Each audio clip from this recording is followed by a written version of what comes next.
Hi everybody. So we're gonna real quick take a look at the dogs again. So there's Ava, she's taking a nap. And there's Murphy, he's taking a nap.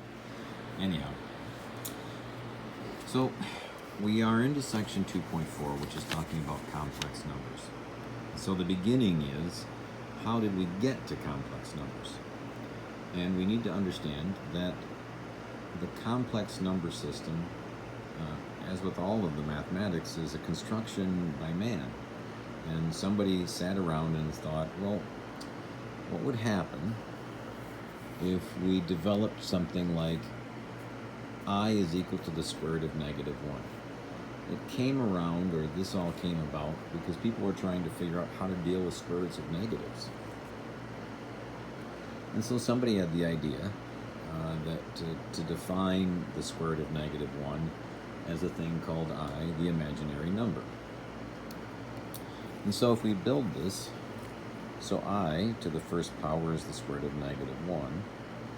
I squared, well, that's going to be negative 1. Watch what happens. So I squared is actually I times I, which is the square root of negative 1 times the square root of negative 1. And we've talked a little bit about this in the past, but if you have two square roots and they have the identical thing underneath,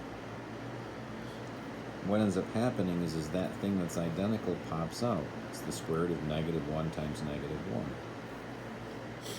Now, if we have I to the third, that's I squared times I. Well, I squared is negative 1, so negative 1 times I is negative I. I to the fourth is I squared times I squared, which is negative 1 times negative 1, and well, that equals 1. I to the fifth is I to the fourth times I, which is 1 times I, which is I. This value, or these I to a certain power, they repeat every 4. So I to the sixth is I to the fourth times I squared, which is 1 times I squared, and I squared is just negative 1.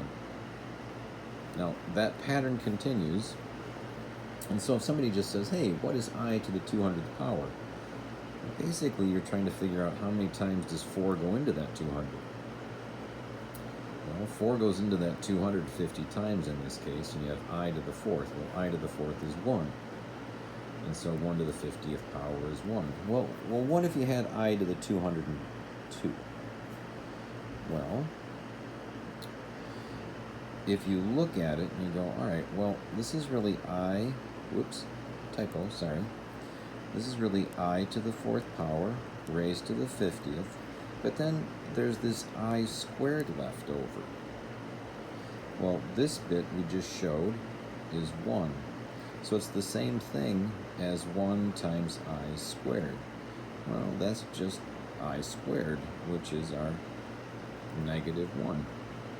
So you just figure out how many times does 4 go into that number, and really effectively you take the remainder and then you pop back up here. Is it to the first, or is it to the second, is it to the third? And if it's to the fourth, the remainder is actually 0, and anything to the 0 power is what? It's 1. All right, hopefully that helps.